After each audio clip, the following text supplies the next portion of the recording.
성경 말씀 출애굽기 4장 1절을 찾겠습니다.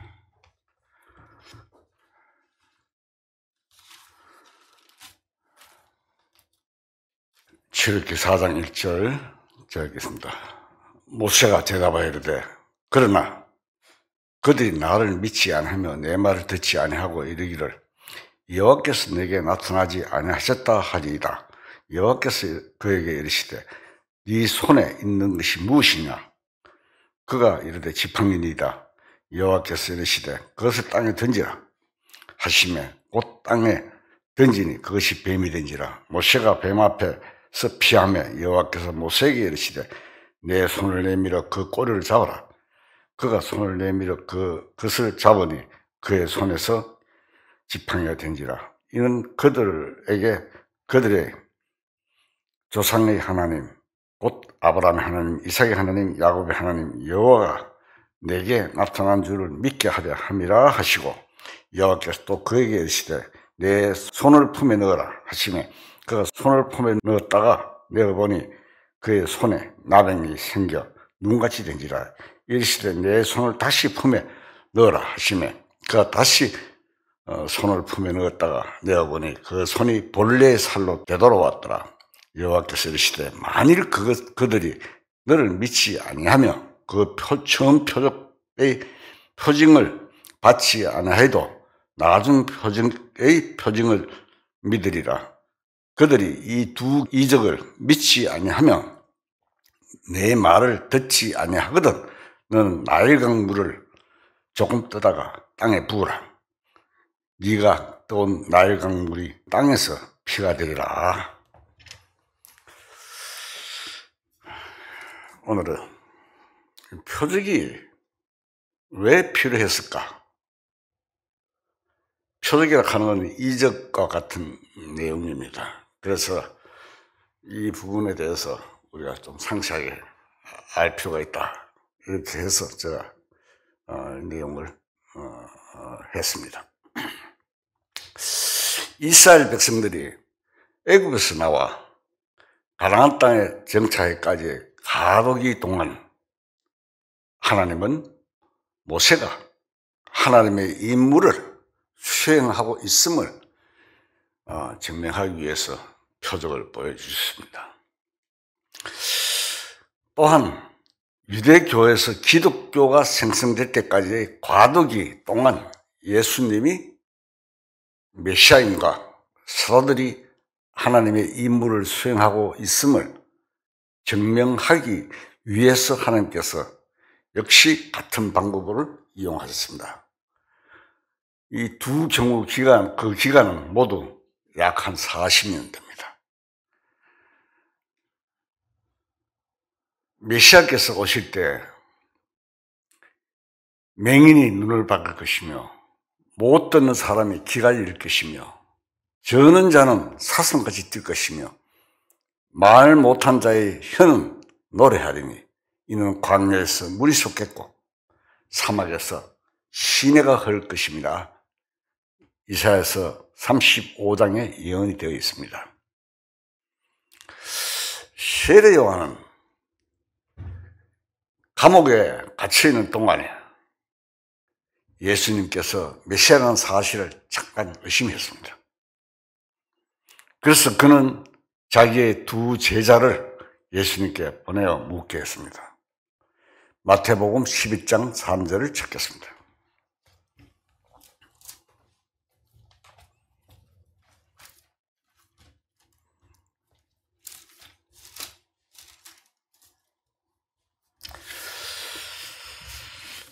마태복음 11장 3절. 예수께 여짜오되 오실 그이가 당신이 오리까 우리가 당일을 기다리리까? 이렇게 제자들이 예수님한테 와서 물었습니다. 세례요한의 제자들입니다. 그래서 예수님께서 질문에 대해서 직접적으로 답을 하시지 않고 이렇게 대답했습니다. 4절에 보면은 예수께서 대답하시되 너희가 가서 듣고 보는 것을 요한에게 알리되 맹인이 보며 못 걷는 사람이 걸으며 나병 환자가 깨끗함을 받으며 못 듣는 자가 들으며 죽은 자가 살아나며 가난한 자에게 복음이 전파된다 하라. 이렇게 예수님이 말씀하셨습니다. 내가 맞다, 메시아다 하고 이렇게 말씀하시지 않고 그 제자들이 이렇게 답변하셨습니다. 앞에서 말한 이사야 9절은, 이사야 35장 그 9절은 천년왕국에 대한 설명이고, 그러므로 천년왕국이 가까이 온 것을 알리는 표적이었습니다. 유대인들은 메시아가 천년왕국을 세우기 위해서 오면 이런 표적들을 보이라 기대하고 있습니다. 그러므로 예수님께서 행하신 병 고치는 기적들은 그분이 메시아임을 명확히 증명해 주는 증거들이었습니다. 그냥 예수님 말씀만 하시고 하면은 믿지 않잖아요. 증명이 없잖아요. 그래서 이러한 표적들로 인해서 예수님이 메시아임이고 하나님의 아들이심을 증명하는 것입니다. 주님께서 성천하시기 전에 내리신 대명령은 마가복음에서 찾을 수 있습니다. 마가복음 16장을 한번 보겠습니다. 16장 15절.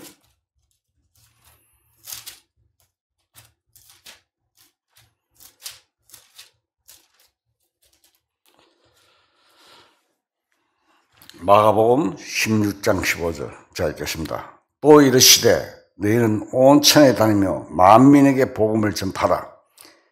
믿고 세례를 받는 사람은 구원을 얻을 것이요 믿지 않는 사람은 정죄를 받으리라. 믿는 자들에게는 이런 표적이 따르니 곧 그들이 내 이름으로 귀신을 쫓아내며 새 방언을 말하며 뱀을 집어 올리며 무슨 독을 마실지라도 해를 받지 아니하며 병든 사람에게 손을 얹은 적 나으리라 하시더라. 자, 여기 약속된 표적들이 복음 전파하는 사도들을 따른다는 사실입니다. 복음 전파하는 사도들에게 이런 일들이 이루어진다고 기록을 해놨습니다. 그러나 한 가지 명확히 우리가 짚고 넘어가야 할 점은, 여기에 나타난 주님의 명령은 예수를 따르는 일반 모든 사람에게 주어진 것이 아니라는 것을 알아야 합니다. 11 사도에게 주어졌다는 사실입니다. 온 천하에 다니며 복음을 전하라는 명령은 11 사도에게 내려졌습니다. 이 사건에 대한 마태복음의 설명이 또 있습니다. 마태복음 앞을 제껴서 28장 19절을 한번 봅시다. 그러므로 너희는 가서 모든 민족을 제자로 삼아 아버지와 아들과 성령의 이름으로 세례를 베풀고 내가 너희에게 분부한 모든 것을 가르쳐 지키게 하라. 볼지어다 내가 세상 끝날까지 너희와 항상 함께 있으리라 하시니라. 자, 여기서 마가복음 설명에 나타난 것하고 차이가 납니다. 마태복음에는 이런 표적에 대한 약속들이 언급이 되어 있지 않습니다. 마가복음에 있는 표적 이적에 대해서. 그리고 예수님께서는 세상 끝날까지 그들과 함께 하겠다고 약속하십니다. 마태복음에는. 그런데 마가복음에 나타난 약속은 세상 끝날까지라기보다는 사도들의 시대로 한정된 듯한 그런 느낌을 줍니다. 그러나 믿는 사람들에게는 이런 표적이 따르리라 한 말을 눈여겨서 우리가 보면은 이들은 사도들을 믿는 자들을 가리킨 듯 합니다. 그런데 이러한 표적들은 이방인들의 마음을 돌이키고 복음을 통해서 약속된 큰 구원에 대한 확신을 그들에게 심어주기 위해서 행해졌습니다. 그래서 이 표적들이 이방인의 마음을 돌이키고 하는 로마서 15장에 보면은 이 말씀이 나옵니다. 그리고 이 큰 구원에 대한 내용은 히브리서 2장에도 나오고 있습니다. 자, 그렇기 때문에 표적이 지는 이러한 원래 목적이 달성되면은 표적들은 그치게 된다 이 말입니다. 복음이나 또 말씀을 전파하는 일들로 반드시 필요할 때와 상황에서는 표적들이 나타나기도 하지만 이러한 표적들은 사도시대 이후에는 일반적으로 나타나지 않았습니다. 이것은 이제 표적들이 더 이상 행해져야 할 필요도 없고 또 복음을 듣는 이들도 표적을 보기를 바라지 않기 때문입니다. 성경이 진실임을 입증하는데 표적은 더 이상 필요하지 않습니다.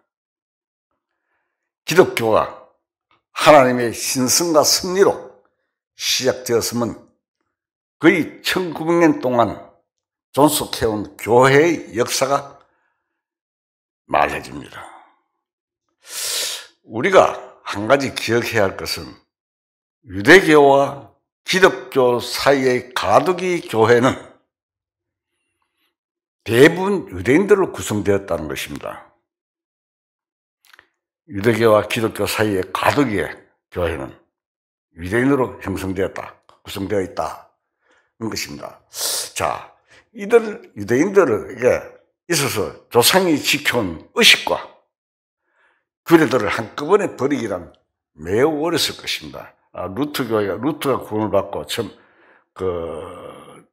유대교가 해온 일들을 진행을 좀 해왔죠. 그래서 점점 이게 계획이 되었습니다.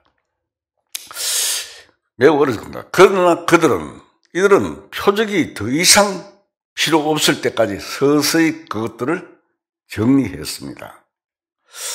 사도들이 유대인들에게 복음을 전할 그 가두기의 초기에는 신약 성경이 없었습니다.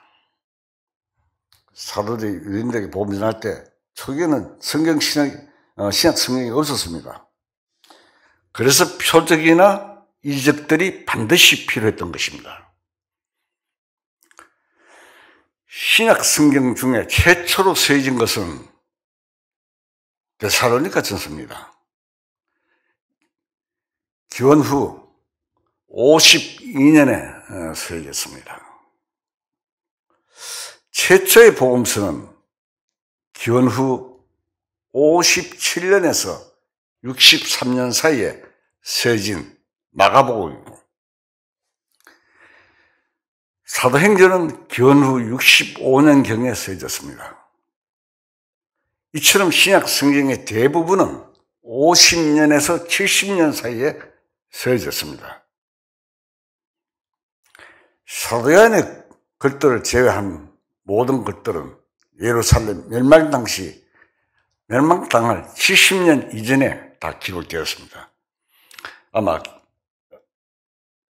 자료를 찾아보면 사도 요한은 그런 한 95년, AD 95년에서 100년 그 사이, 99년 이 사이에 기록이 되는 걸로 지금 나오고 있습니다.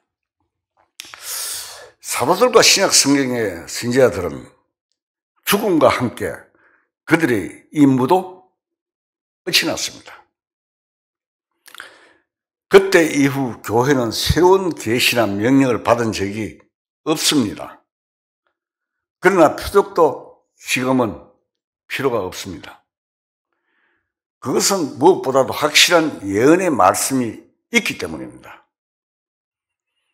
예언의 말씀이 이루어지는 1900년 동안 다 이루어져 있기 때문에 지금은 그런 의적이 필요가 없다 이 말입니다. 계시나 명령. 마태복음 보면 그런 말씀 나오죠. 율법과 선지자는 요한 때까지다. 주님께서 허락하신 표적들, 특히 병 고치는 표적들이 과도기에 끝이 났음을 여러 증거들로 관찰해 보면 더욱 확실해집니다. 이 병 고침이라는 것은 하나님의 뜻이 있어야 가능합니다. 자, 우리 신약 성경을 통해서 한번 봅시다. 바울은 그의 동력자 디모데에게 이렇게 권고했습니다. 이제부터는 물만 마시지 말고 네 위장에 자주 나는 병을 위하여 포도주를 조금 써라. 디모데전서 5장 23절에 기록되어 있습니다. 그리고 드로피모에 대해서는 이렇게 썼습니다. 디모데후서 4장 20절을 한번 보겠습니다.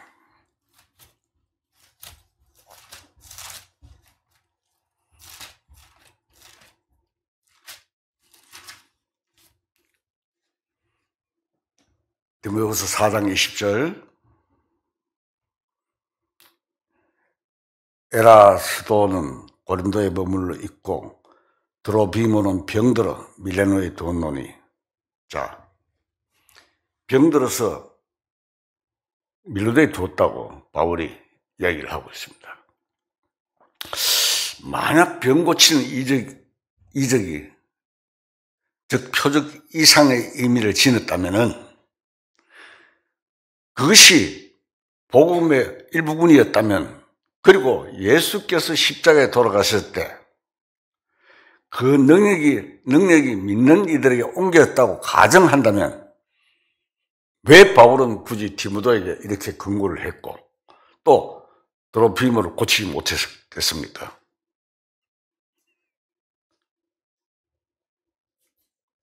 이 서신의 기자는 주님의 능력으로 말미암는 치료를 굳게 믿고 있었고 믿음의 기도가 병든 이를 낫게 할 것을 굳게 믿고 있었습니다.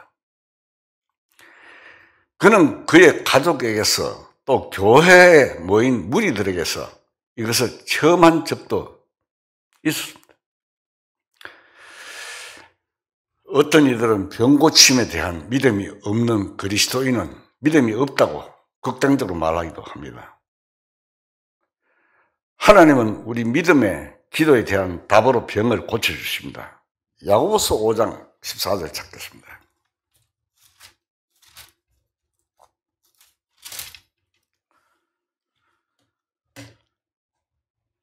자, 읽겠습니다. 너희 중에 병든 자가 있느냐? 그는 교회의 장로들을 청할 것이요 그들은 주의 이름으로 기름을 바르며 그를 위하여 기도할지니라. 믿음의 기도는 병든 자를 구원하리니 주께서 그를 일으키시리라. 혹시 죄를 범할지라도 사하심을 받으리라. 그러나 그 믿음은 반드시 하나님에 의해서 심어진 것이어야 합니다. 모든 신성한 병 고침은 하나님의 권한이고 뜻입니다. 만약 기도 하나만으로 병을 고칠 수 있다면 우리 중에 아픈 이가 하나도 없어야 할 것이 아닙니까? 하나님이 택한 사도나 성인들도 육체적인 병이나 결함을 고쳐달라고 하나님께 기도했지만 하나님께서는 그들 기도를 다 들어주지 않으셨습니다. 사도 바울도 기도를 했죠. 자기의 몸의 질병 때문에. 그는 이 은혜가, 받은 은혜가 이제 족하다. 자고할까봐 더 이상 병을 고쳐주지 않은 내용이 기록되어 있는 걸 우리가 알 수 있지 않습니까? 자, 그것은 병을 고치는 능력이 그리스도께서 부여한 사역이 아님을 뜻하는 것입니다. 만약 그것이 복음의 일부라면 믿는 사람들은 너나 할 것 없이 그리스도를 구세주로 받아들이는 즉시 모든 병에 나았을 것입니다. 안전뱅이가 있을 수도 있고 결론발이가 설 수 있고 바로 구원받았다마자 그렇게 돼야 되는 것이 아니겠습니까? 말씀을 전하는 이가 병 고침에 대한 성경의 올바른 목적과 또 그것이 하나님의 뜻이 없으면 이루어지지 않는다는 것을 정확하게 가르친다면 많은 사람들이 사탄이 고안해낸 병 고침의 은사를 내세우지 않고 또 이단의 무리의 마음을 빼앗기지 않을 것입니다. 유대교와 기독교 사이 가득에 나타났던 또 다른 표정은 방문하는 것입니다. 지난 몇백 년 수많은 사람들이 이 방문을 해보려고 애를 썼습니다. 방문의 표적에 대해 이야기하자면 우선 방문이 왜 그 시대에 주어졌는지 대해서 먼저 생각해 보아야 합니다. 세례 요한은 예수를 가리켜 성령과 불로 너희에게 세례를 주실 것이오 라고 말했습니다. 마태복음 3장 11절에 기록되어 있습니다. 예수께서는 또한 승천하시기 직전 제자들을 모아놓고 아버지께서 약속하신 것을 받을 때까지 예루살렘을 떠나지 말라고 그들이 곧 성령으로 세례를 받을 것이라고 이러셨습니다. 사도행전 1장 4절 한번 봅시다.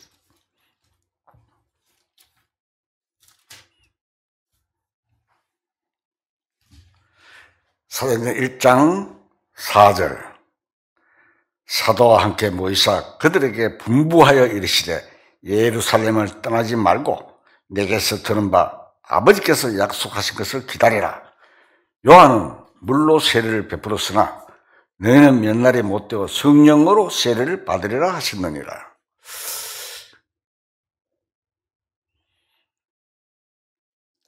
여기에 언급된 성령의 세례는 두 가지 목적을 띠고 있습니다. 첫째는 사도들을 능력으로 입히기 위함이고, 둘째는 그리스도의 몸인 교회로 그들을 불러 모아 연합하기 위함입니다. 누가복음 24장 49절 한번 봅시다. 누가복음 24장 49절. 자, 읽겠습니다. 볼지어다 내가 내 아버지께서 약속하신 것을 너희에게 보내리니 너희는 위로부터 능력으로 입혀질 때까지 이 성에 머물라 하시니라. 자, 능력을 입히기 위함이죠. 오순절 이전에는 교회라는 것이 존재하지 않았습니다. 머리가 없이는 몸이 형성될 수가 없었기 때문입니다. 예수께서 죽으시고 부활하셔서 아버지께로 올라가시기 전까지 교회 머리는 없었습니다. 에베소서 1장 22절 한번 봅시다.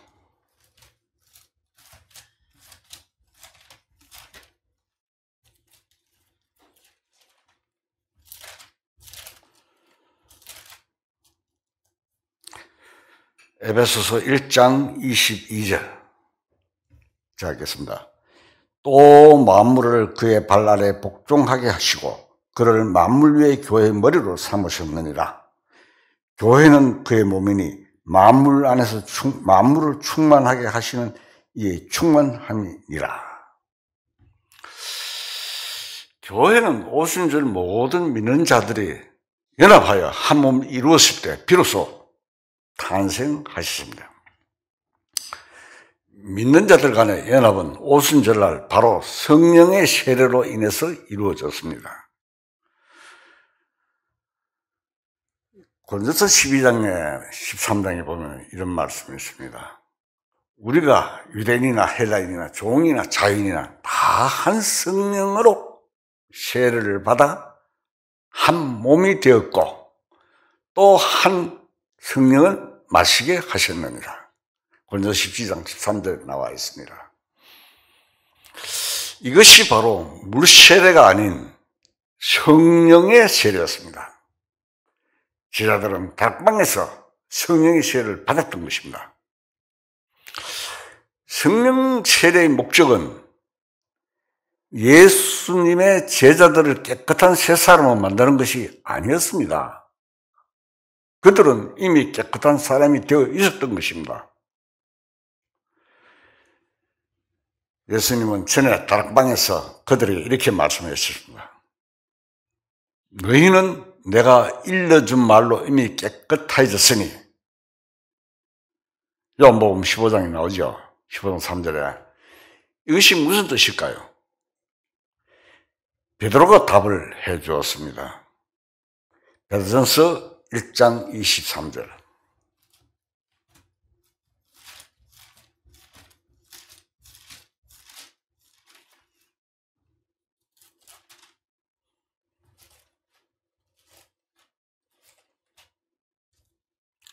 베드로전서 1장 23절.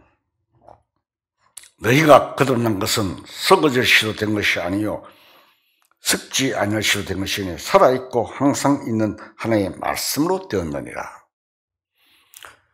베드로가 명확하게 대답을 해줬습니다. 자, 제자들은 이미 거듭난 상태였습니다.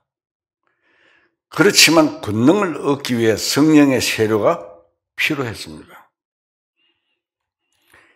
이 경우를 살펴보면 성령의 세례가 거듭나는 하는 성령과는 구별되고 분리된 것임을 우리가 금방 알 수가 있습니다. 예수님께서는 태어나신 시간부터 어떻게 됐습니까? 깨끗했습니다.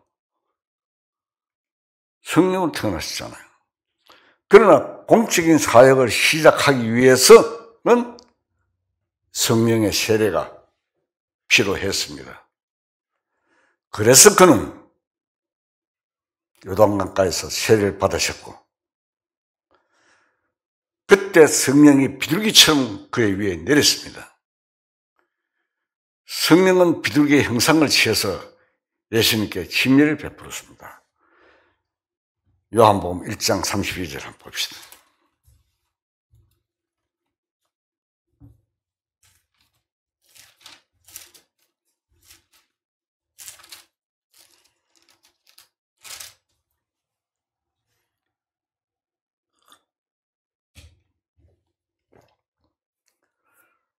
요한복음 1장 32절 자 읽겠습니다. 요한이 또 증언하여 이르되 내가 보매 성령이 비둘기같이 하늘로부터 내려와서 그의 위에 물렀더라.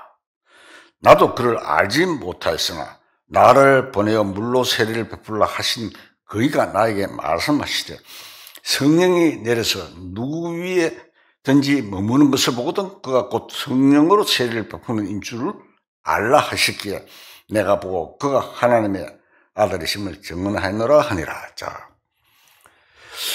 성령을 베푸신 인줄, 예수님이 성령을 베푸신 세례와는 물로 세례를 베풀었지만 비둘기는 순결을 상징합니다. 그러나 제자들에게는 세례를 베풀 때에는 불의 형태를 취했습니다. 불은 정화를 상징합니다. 성령께서는 새 사람을 만드실 때는 생명을 내려주시고 성령의 세례를 통하여 권능을 내려주십니다. 어떤 이들은 이 둘을 동시에 받지만 대다수는 생명을 먼저 받고 후에 성령의 세례를 통해 권능을 받습니다. 그것은 그들이 생활에서 자신을 완전히 드러내지 못하기 때문이기도 하고 성령에 대한 지식이 부족해서이기도 합니다. 오순절날 제자들이 모여 성령의 충만함을 받기 전에 어떻게 했습니까? 혼란이 하늘로부터 급하고 강한 바람소리 같은 것이 먼저 들렸습니다.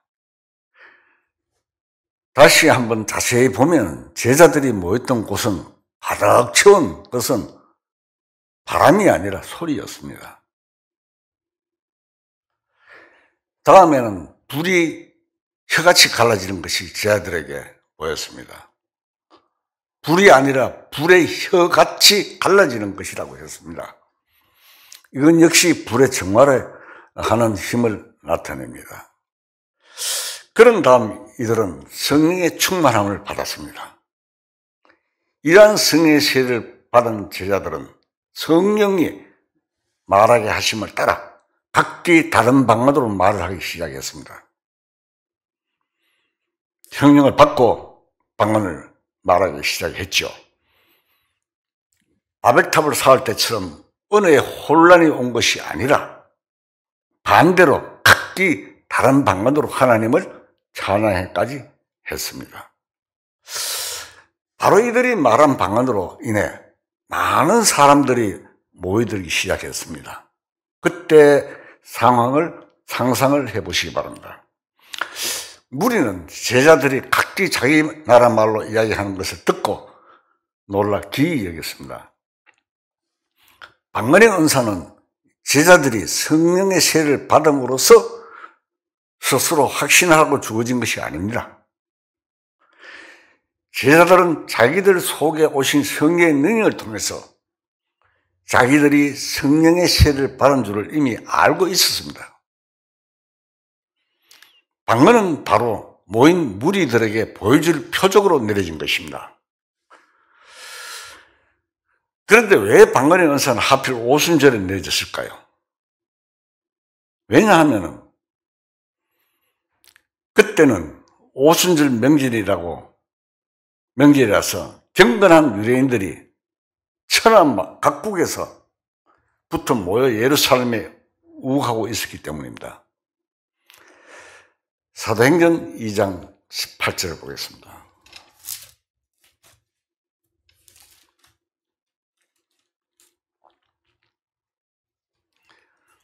자, 하겠습니다. 우리가 각 사람이 난 곳 방언으로 듣게 되는 것이 어찌 됨이냐? 우리는 바데인과 메데인과 엘람인과 또 메소포타미아, 유대와 갑바도기아, 본도와 아시아, 부르기아와 밤빌리아와 애국과 및 구레네 가까운 리비아 여러 지방으로에서 사는 사람들과 로마로부터 온 나그네 곧 유대인과 유대교에 들어온 사람들과 그레인과 아라베인들이 우리가 다 우리의 각 언어로 하나님의 큰 일을 말함을 듣는도다. 자, 그들 중 어떤 이들은 아마 6월절에 왔다가 이스라엘 명절에 보면은 6월절이 있고 그 다음에 6월절에서 50일까지 50일이 아닙니다. 6월절에 왔다가 돌아가지 않고 그냥 머물러 있었습니다. 6월절에서 오순절까지 50일간 예루살렘에서 참으로 놀랍고 굉장한 일들이 많이 일어났습니다. 예수님께서 십자가에 못 박히시고 무덤에 묻히셨는데 얼마 뒤 그가 죽은 자 가운데 살아나셨고 제자들에게 여러 번 나타나셨습니다. 또 제자들은 부활하신 자기 선생님의 말대로 하늘에서 내려올 선물을 기다리고 있다는 소문이 그 예루살렘에 쫙 퍼졌습니다. 뿐만 아니라 이러한 소문들의 진위 여부를 두고 의견이 분분했을 것입니다. 아니다, 맞다, 그럴까?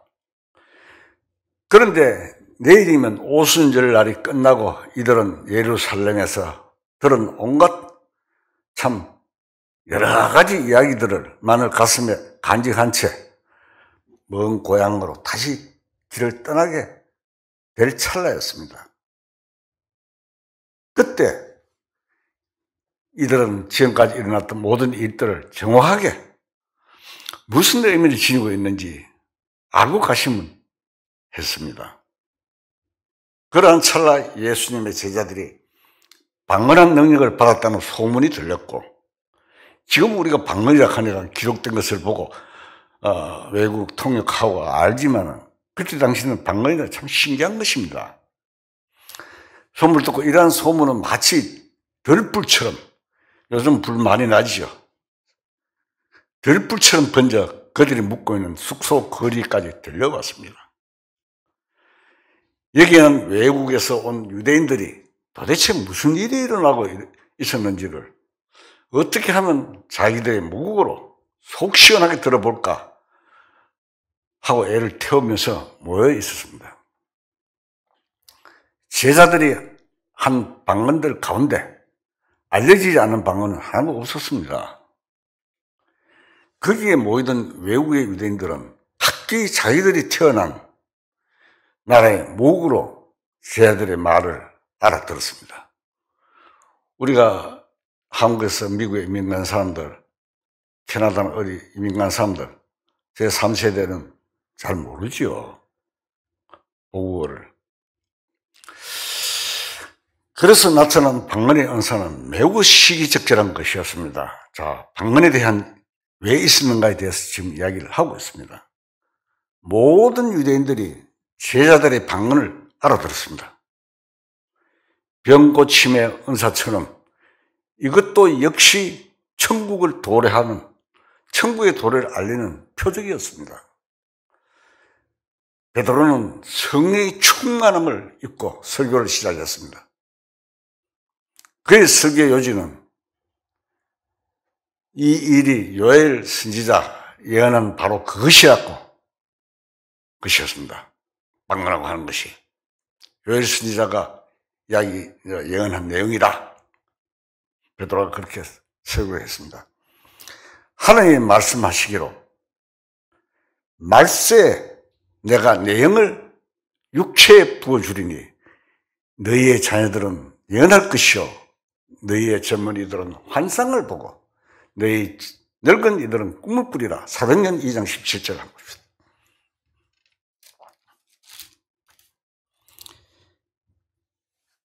차단고 2장, 사도행전 2장 17절 제가 읽겠습니다. 하나님이 말씀하시를 말세에 내가 내 영을 모든 육체에 부어주리니 너희의 자녀들은 예언할 것이요 너희의 젊은이들은 환상을 보고 너희의 늙은이들은 꿈을 꾸리라. 자, 베드로가 그때는 신약성경, 지금 우리한테는 신약성경이 주어졌지만 그때 신약성경이 없었어요. 그래서 옛날 요엘 선지자가 예언했던 내용을 언급을 했습니다. 그러나 베드로는 요엘 선지자의 예언이 성취되었다고는 말하지 않았습니다.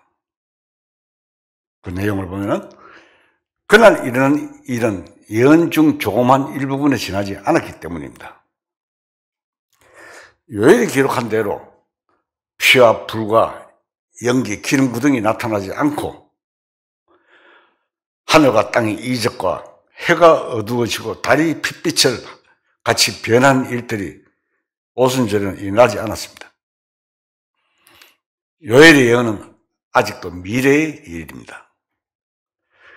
그런데 요엘의 예언은 교회와는 아무런 관련이 없습니다. 그것은 이스라엘에 해당하는 말씀입니다. 그리고 이 예언이 이루어진 날은 바로 여호와의 날이 될 것입니다. 요엘 1장 15절에 보면 한번 찾아봅시다.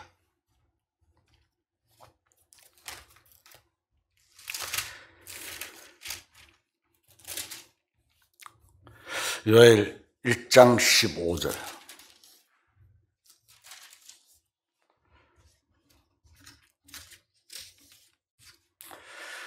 제가 읽겠습니다.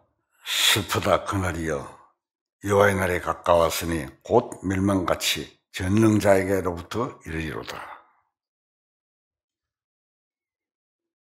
요엘을 가만히 읽어보면 방언은 유대인의 세계 각처에서 고토로 모여들고 또 예수님을 메시아로 받아들인 후에야 행해지리라는 것을 알게 됩니다. 미래의 일이죠. 그때 주께서 그의 영을 그들에게 부어주시고 그들은 예언하게 될 것입니다. 다시 말하자면 팔레스타인 땅에 늦은 비가 내리기 전까지는 이 예언은 성취되지 않을 것입니다. 오순절날 내린 이런 이른 비입니다. 마지막 때 늦은 비가 내리게 됩니다. 오순절에 성령이 내린 것은 주 예수 그리스도께서 강림하시면 과연 어떤 일들이 벌어질지 조금이라도 맛볼 수 있게 해주는 전복과 같은 것이었습니다. 베드로는 성령의 충만함을 입어 그것을 유대인들이 회개할 수 있는 좋은 기회로 삼았습니다. 그는 유대인들이 민족적으로 회개를 하면 죄가 없어지고 그러면 요엘 선지자의 예언한 바대로 유쾌한 날이 유쾌하게 되는 날이 이럴 것이라고 했습니다. 사도행전 3장에 보면 베드로가 이야기한 내용이 나옵니다. 자, 여기에서 보면 방언의 은사도 천국 표적이며 또한 교회나 이 시대와는 전혀 무관하다는 것을 알 수가 있습니다. 그리고 그 가두기가 끝나고 필요성이 없어지자, 가두기가 한 40년 된다 그렇죠. 방언은 그쳤습니다. 그리스도께서 자신의 왕국을 세우실 때까지 방언은 다시 회복되지 않을 것입니다. 이미 살펴본 것처럼 거듭나게 하는 성령과 능력을 주시는 성령의 세례는 각기 분리된 것입니다. 신약 성경 서신 중에 어느 곳에서도 마치 오순절에 성령의 충만함을 받은 사도처럼 성령을 받게 해달라고, 그래서 방언을 해달라고 기도하라고 우리에게 그렇게 같이 가르친 곳은 성경에 한 군데도 없습니다. 만약 이 시대에 그 당시 오순절의 역사를 구한다면 그것은 마치 갈보리에서 사건이 다시 일어나기를 바라는 것과 같은 오류입니다.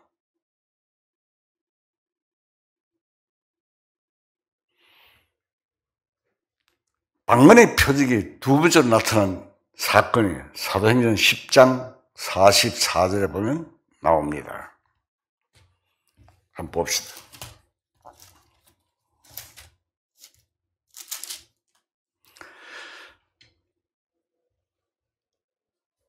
(10장 44절) 제가 읽겠습니다.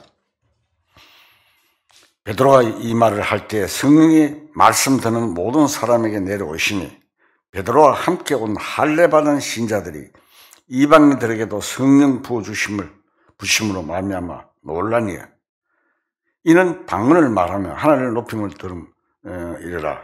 이에 베드로가 이르되 이 사람들이 우리와 같이 성령을 받았으니 누가 능히 물로 세례 베품을 금하리요 하고 명하여 예수 그리스도의 이름으로 세례를 베풀라 하니라.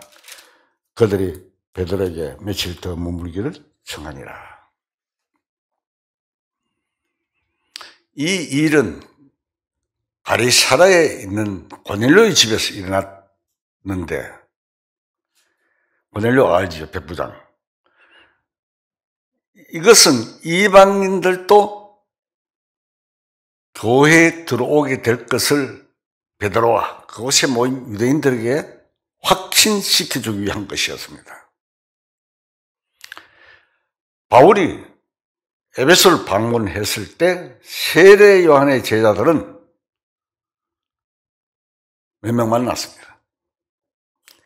이들은 아마 아볼로의 가르침을 듣고 예수를 믿게 된 것 같았으나 성령의 사역에 대해서 무지한 사람들이었습니다. 그래서 이들은 바울로부터 예수와 성령의 세례에 대한 가르침을 듣고 세례를 받게 되었습니다. 바울이 그의 머리에 손을 얹자 성령이 그들에게 임했고 그들은 방언을 하고 예언도 했습니다. 여기에 나타난 방언의 표적은 성령이라는 것이 실제 존재함을 이들에게 보여주기 위한 것이었습니다. 이전에 이들은 성령이라는 것을 도무지 알지 못했습니다. 사도행전 19장 2절을 먼저 한번 봅시다. 이르되 너희가 믿을 때 성령을 받았느냐? 이르되 아니라 우리는 성령의 계심도 듣지 못하였느니라. 그 다음에 6절을 한번 보겠습니다. 바울이 그들에게 안수하면 성령이 그들에게 임하심으로 방언도 하고 예언도 하니. 이 사람들은 도무지 알지 못했어요. 바울이 하기 전에 베드로와 요한이 사마리아에 가서 하나님의 말씀을 받은 사마리아인들에게 안수를 하자 그들도 성령을 받았습니다. 사도행전이니까 한번 봅시다. 사도행전 8장 14절 보겠습니다. 예루살렘에 있는 사도들이 사마리아에 또 하나님의 말씀을 받았다 함을 듣고 베드로와 요한을 보내매 그들이 내려가서 그들 위하여 성령 받기를 기도하니 이는 아직 한 사람도 성령 내리신 일이 없고 오직 주 예수 이름으로 세례만 받았을 뿐이더라. 이에 두 사도가 그들에게 안수하며 성령을 받은지라. 자, 여기 보면 나오죠. 이런 성경 말씀을 기록이 있는데도 무시해버리고 마음대로 방언이 뭔지도 모르고 그저 하는 것입니다. 그러나 이들은 방언을 하지는 않았습니다. 이들은 성령 오심을 증거하기 위해 방언이 반드시 뒤따르는 것은 아닙니다. 오순절로 되돌아가 보면 그날 거기에 모였던 유대인들의 마음을 돌이키게 한 것은 방언이 아니었습니다. 그것은 베드로의 설교였습니다. 베드로는 방언이 아닌 그가 평소 사용하고 있던 언어로 설교했습니다. 그의 설교는 방언의 은사를 받은 다른 제자들이 함께 있었던 제자들에 의해서 거기에 모인 유대인들의 모국어로 통역이 되어 들렸습니다. 이것을 계기로 많은 이들이 자신의 마음을 터놓고 이야기를 나눌 수 있었고 또 복음을 깨달아 그것을 고향으로 가지고 갈 수 있었습니다. 그들도 분명히 성령의 세례를 받았습니다. 그리하여 그 각자 고향에서 복음을 전할 수 있는 기회가 되었습니다. 베드로의 말이 말을 해줍니다. 사도행전 2장에 보면 나오죠. 너희가 회개하여 각각 예수 그리스도의 이름으로 세례를 받고 제사함을 받아라. 그러면 성령의 선물을 받으리니. 그러나 이들이 성령을 선물로 받고 난 뒤 방언의 능력도 받았는지 이 구절만으로는 알 수가 없습니다. 오순절날 방언을 한 사람들은 특별한 목적이 있었기 때문에 그 은사가 필요했습니다. 그런데 그 이후에도 이들이 방언을 했다는 말은 성경에 나오지 않습니다. 오순절날 이후에는 제자들이 방언을 하지 않았습니다. 방언의 은사가 언급된 서신서는 고린도 12장에서 14장 뿐입니다. 이곳에서는 방언의 은사가 그렇게 높이 우러러 볼만한 것이 아니라는 어투로 설명되어 있습니다. 다시 읽어보면요. 고린도 12장에 성령의 은사들이 쭉 열거되어 있습니다. 9가지가 열거되어 있는데 방언의 은사는 끝에서 두 번째 언급되어 있습니다. 중요성에 있어서 다른 은사들보다 낫다는 것을 보여줍니다. 그런데 한 가지 생각해 봐야 할 것은 9가지 성령의 은사가 한 곳에 나열되어 있기는 해도 이 은사들이 규칙적으로 그리고 같은 빈도에서 일어나려고는 하지 않았던 것입니다. 그리고 성령을 받은 각 개인이 이 은사 모두를 받으리라는 말은 더군다나 없습니다. 고린도전서 12장 11절을 한번 봅시다.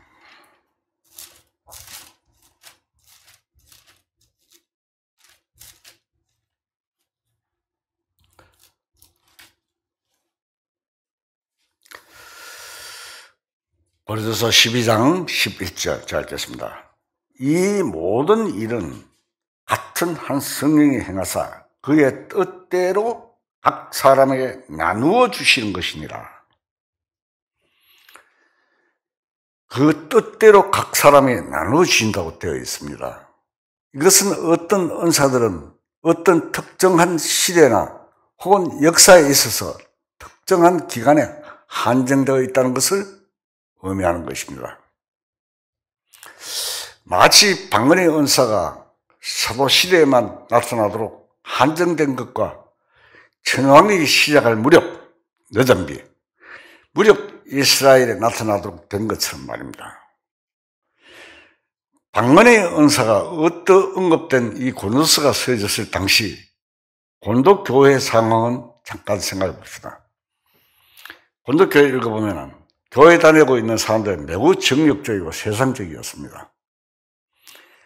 그들은 온갖 종류의 죄를 짓고 용납하며 분리주의와 허식으로 꽉 차 있었습니다. 고린도서 3장 1절에서 4절 읽어보면 나는 누구 패다 누구 파다 하고 뭐 많이 나오죠.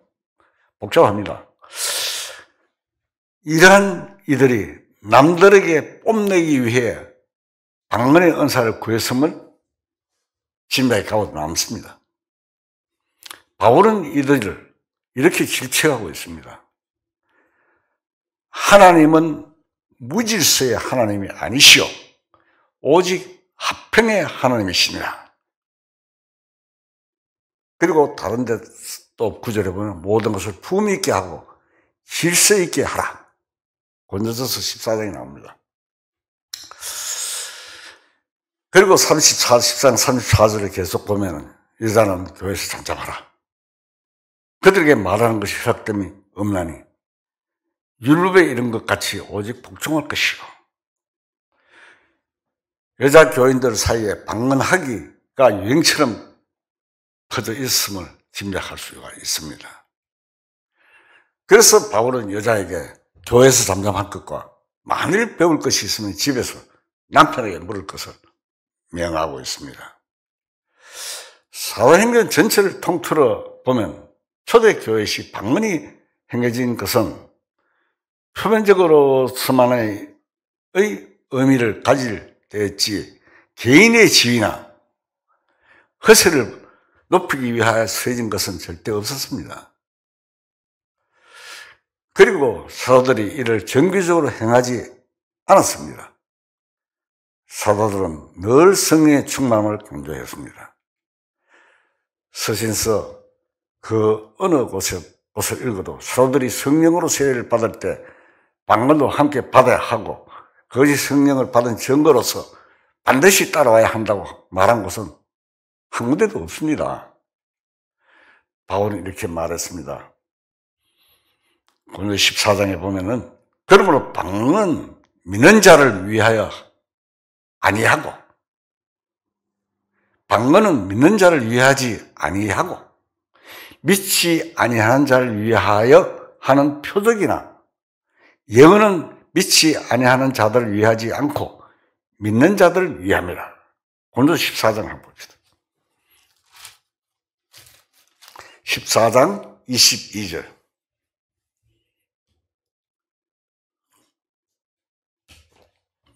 자, 읽겠습니다.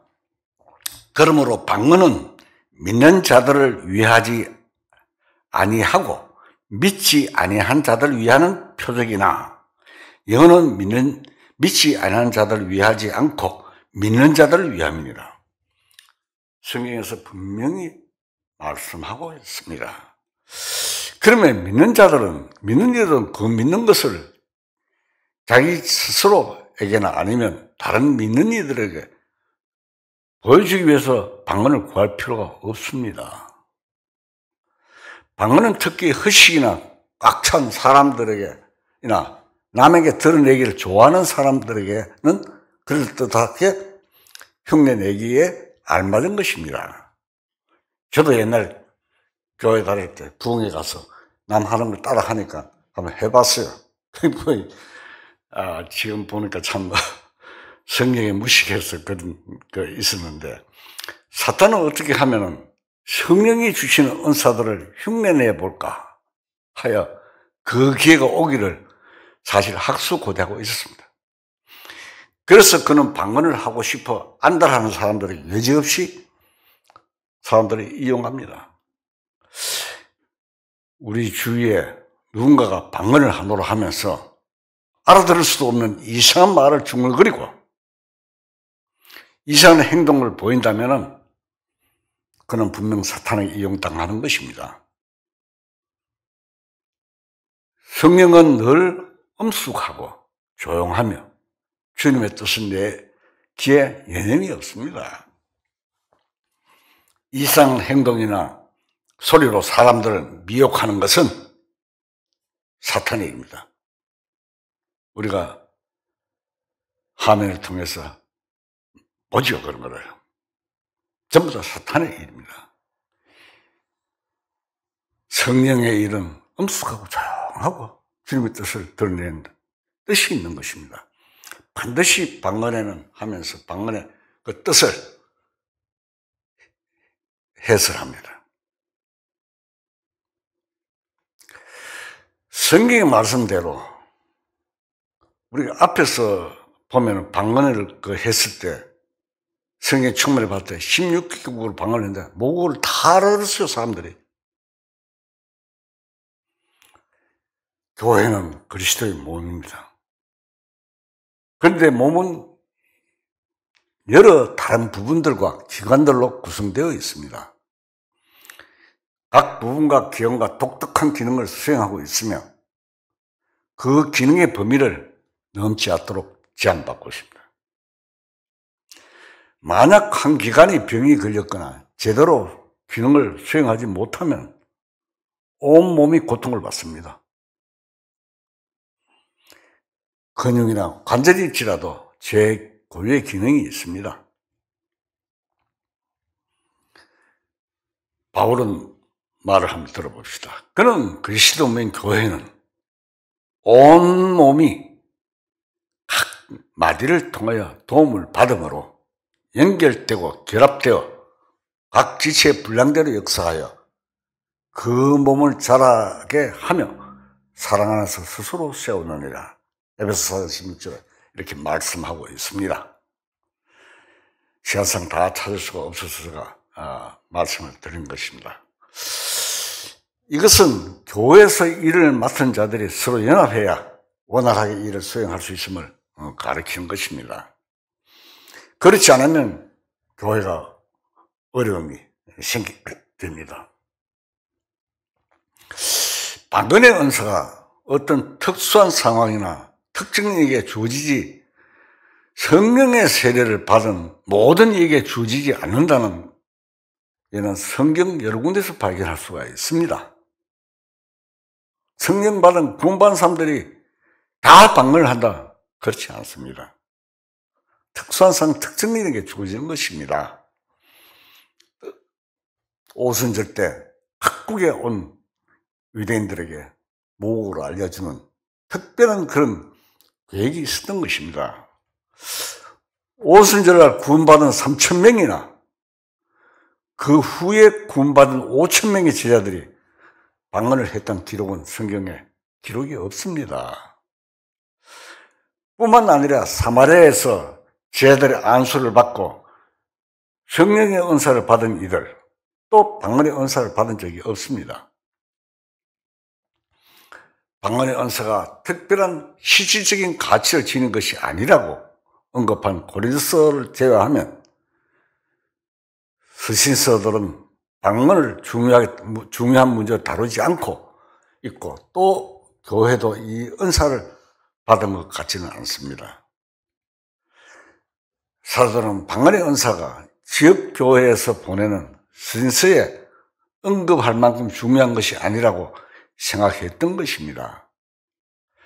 게다가 방언의 은사가 교회의 교리로 등장한 적이 한 번도 없는데 이것은 방언의 은사가 교회에 속하는 것이 아니라 단순히 유대인들의 표적에 지나지 않는다는 것을 말해줍니다.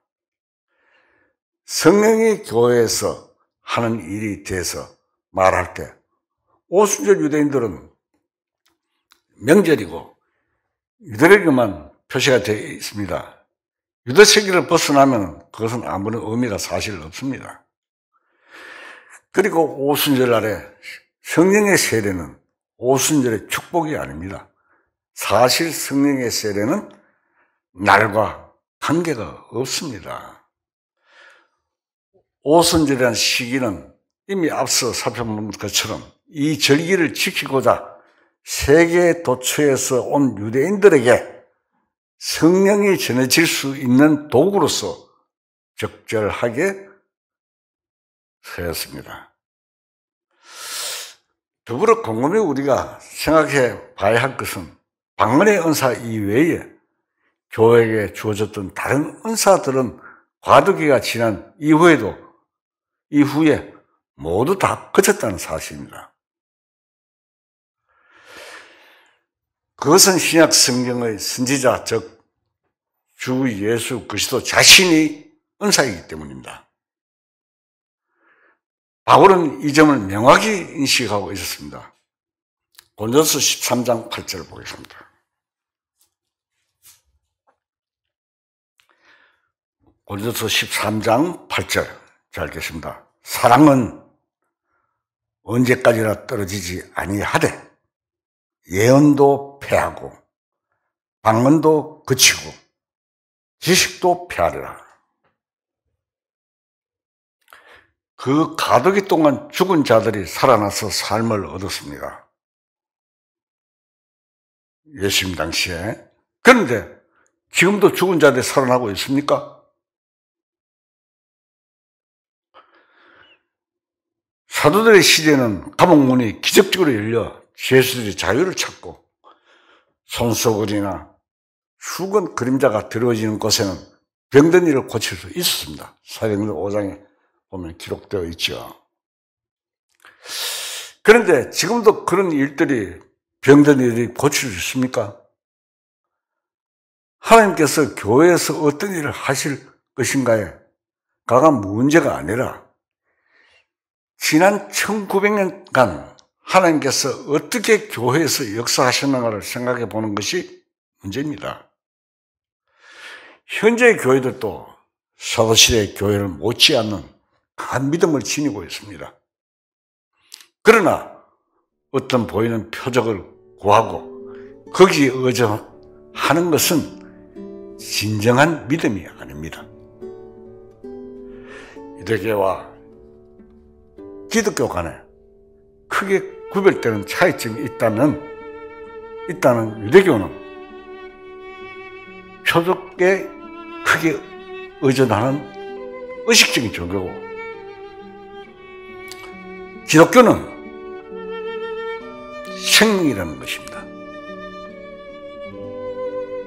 유대교와 기독교 사이에 가두기는 유대인들에게는 은혜의 나날들이었습니다. 그러나 그들이 은혜를 제대로 알지 못하고 그 은혜에서 오는 유익을 구하지 않고 주님을 올바로 알고 믿지 않고 배척하였기 때문에 온 지구상에 흩어지게 되었습니다. 유대교도 미처 이런 상태에 들어가고 말았습니다. 우리는 오늘 내용들이 조금 난해한 내용들이 있습니다. 그래서 한 번 정도 또 듣고 이러한 것을 확실히 구별해가지고 사탄에 현혹되지 않기를 바랍니다. 기도하겠습니다.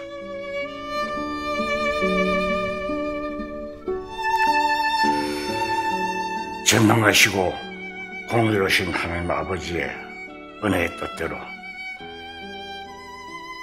세의 역사를 이끌어 가시고 선지자를 통하여 발표하신 거룩한 말씀을 이루어 가심을